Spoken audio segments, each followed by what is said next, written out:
Oh, it's Lincoln Memorial time. uh, and it's nice today. It's a little hazy, not real hot. It's probably going to be in the 70s or maybe 80, but the sun's not out. So it's not a big sweaty day like yesterday when I sweated my butt off. But it was nice. And I was in civilian clothes, not my uh, pajamas or whatever people call this stuff. Remember, if you're interested in any of this stuff, it's on Lesko Clothes, LESKOCLOTHES. I'm going to get coffee mugs and underwear. Yeah, I need underwear. So this is how to write off underwear. But what I want to tell you about it is a new law that has been kicking around for a long time, and it bothered me ever since I've been an adult. And it looks like the White House is maybe going to try to get something done on this, and it looks possible because both sides sort of like it. And it's really the non-compete clause. You know, like if you worked in the last White House, man, you had to write a non-complete clause, a non-talk clause, a non-fart clause, a non-anything to work with this guy, which to me always seemed, you know, like you sign up for a job somewhere, and then they say you can't talk to anybody, you can't go work for the other a competitor for the next 5 years, and all that kind of stuff, man. That sort of stops you from making money. It stops you from growing. So I don't understand why we live in a country that's supposedly democracy, and then you could write a law that takes your democracy away from you to do what you want. You know. Yeah, I don't know. That's why I think if somebody has you write that, you don't want to work for them, man. That's going to stop you from growing. You know, if they're not treating you right and you get a better job at somewhere else, yeah, you know, a non-complete clause said you can't do that. So you're building up all this talent. It's like going to college and then saying, well, after you graduate here, you can't get a job in your field of study. You know, what? That's crazy. You know, and that means that the people that you're working for currently are not sensitive enough to know that you're a good person and you're valuable to them. If they don't think so, then you should leave. It's sort of like a marriage, right? You're not. They think you're an asshole. You better go somewhere else who thinks you're not an asshole. That's to me what democracy is about. You know, you can leave, take the job or not. You know, and leave it or not. So this will be part of the Federal Trade Commission, what they're trying to do now. It will encourage the Federal Trade Commission to ban or limit non-compete agreements, which employers have increasingly used in recent years to try to dampen workers' ability to quit for a better job. So, and that's what I always thought. And I remember seeing cases where employers lost to judges who said, hey, you can't take somebody's livelihood away, you know, if they're good. And so, but, you know, the average employee isn't going to sue their people. So we got to get something in laws to do this. And I think, you know, this is the only way to do it, so everybody knows. And this is the way you should treat people. I mean, would you tell your mother that? I mean, that's what I'd say. like all these bankers who have these 18 pages of stuff you have to read and nobody does. Would you give that to your mother if you're going to give them a loan? You know, this is how we treat people. It's terrible. So that's why my thing, just don't deal with them. Don't take a loan. No, do without it. You know, screw these people.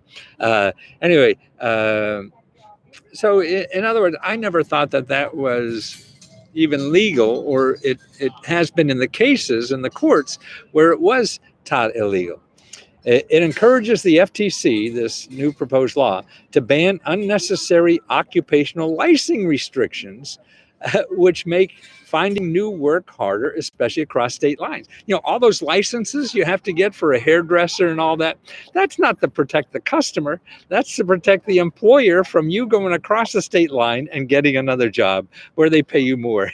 You know, so all these licenses that, you know, you have to get a license for everything. Why? Because the industry said, hey, let's license this so people can't leave and go to another state and get higher pay.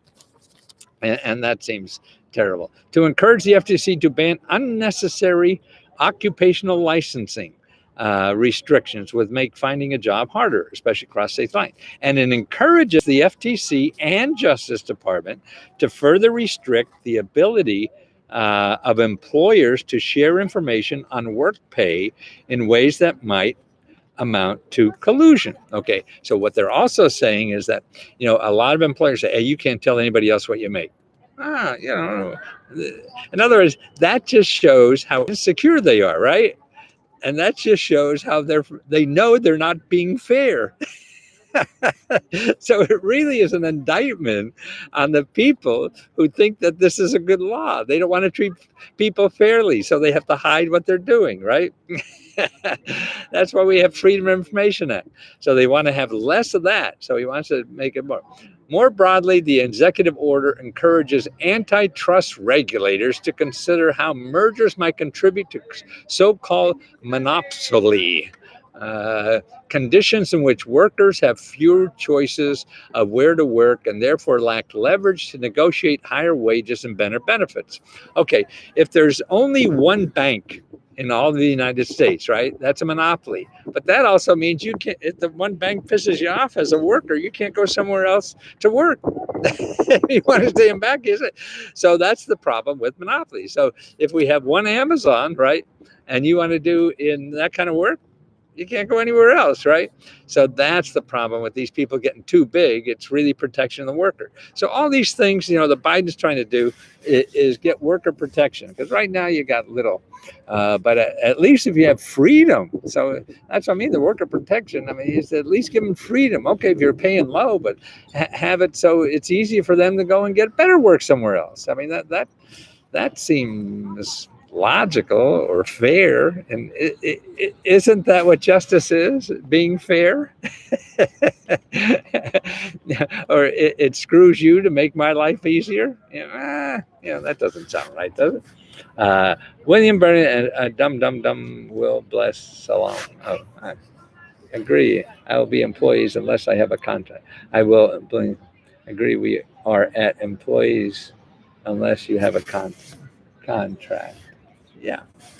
Well, actually, this is even with or without a contract, you can't go work for somebody else, and that's what it's getting away from those restrictions. In other words, this would say you can't have a contract that say you can't work for somebody else. Yeah, and that's sort of interesting. There's another little thing. Still, the planned order is the most. Oh, so this proposal. Listen what it says about this. Is the most concerted effort in recent times to use the power of the federal government to tilt the playing field towards workers. You hear that? Okay. Here's, I think the others. Here's one study by the University of Pennsylvania analyzed 8,000 labor markets, and they found that when the job market is heavily concentrated among fewer employers, it results in a 5% to 70% decline in wages. So the more employers, in other words, the more competition there is, the more you have higher wages. The less competition there is, wages are down 5 to 17%. Okay. Even sandwich shops apparently say you can't go work somebody else. I'm like, God, what is that? The secret sauce? Whatever. Many more jobs require occupational licenses than in decades past. And typically a license is in one state is not transferred to another, potentially limiting workers' ability to move to places where they can earn more money. This is particularly problematic for military families who typically have no choice but to move regularly. So that means if you're good at doing something, making hamburgers, and you can't work for another hamburger joint in another one. That sounds a little silly, but it sounds like what they're talking about. Okay, here's on the bad side. It says, still there are potential negative effects with the Biden approach. By creating a barrier of entry for workers entering a field, licensing may also keep wages higher for existing workers in some jobs, meaning some people may stand to lose if the requirements are revoked.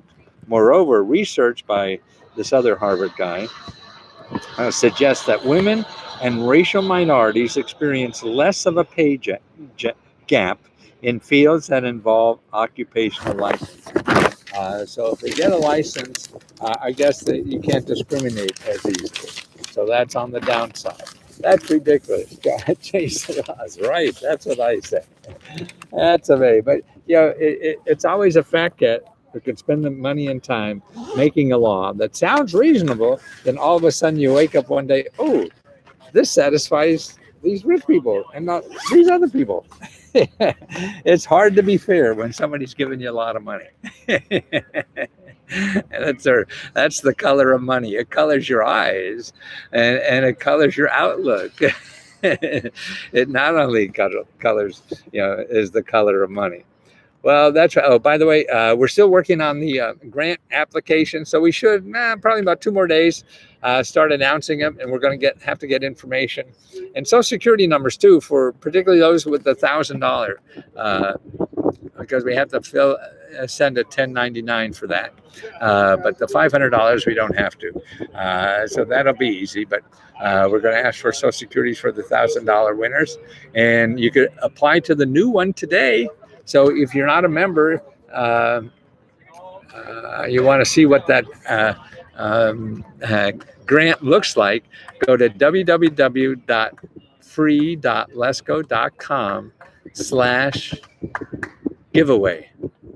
www.free.lesco.com/giveaway. Okay, that's to find out about it. And for Lesco Help members, and we'll give out again 10 $1,000 and 10 $500. So it'll be 20 awards. Absolutely, 100 bills should be pink. Yes, pink. I love pink. I have pink suits and everything. I think real men wear pink. That was a book I was thinking about doing.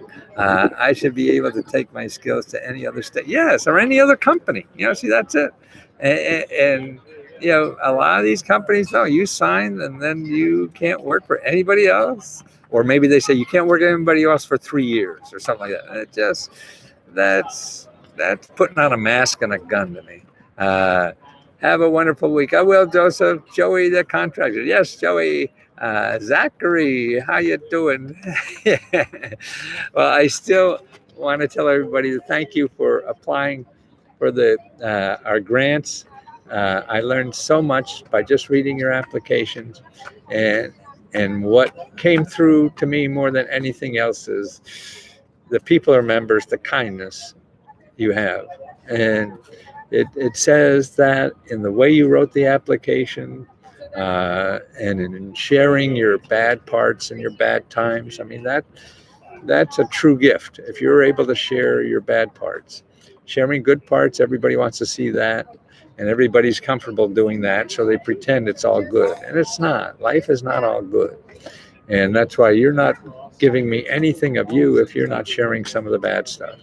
And I see that's what people did in that. So sharing all that part of you just made you all so much more lovable. And that's your lovable side. Have a nice day kind of mentality is absolutely stupid. Sure, that's part of it, but that's not 24/7. We all have ups and downs. We all struggle. And that's what I hope the grant does, is to help a little bit with other people struggling. So for you to have the courage to tell us how you're struggling is that makes you stronger, I believe. Because you're sharing that, admitting it. You can't solve a problem until you admit it's a problem, unfortunately. If you're pretending it isn't and everybody's ignoring it, the emperor has no clothes kind of thing. So that's what I hope. You offer the best advice regarding getting grant money. Thank you for sharing. Thank you, Mary. I don't know what's the best. The best is really what's best for you may not be best for everybody else. And that's what I hope I do, is encourage you to try so you find out what is the best for you. And it goes short. Shout out from Boston. Yay, Boston. Thanks for all thanks, Stefan.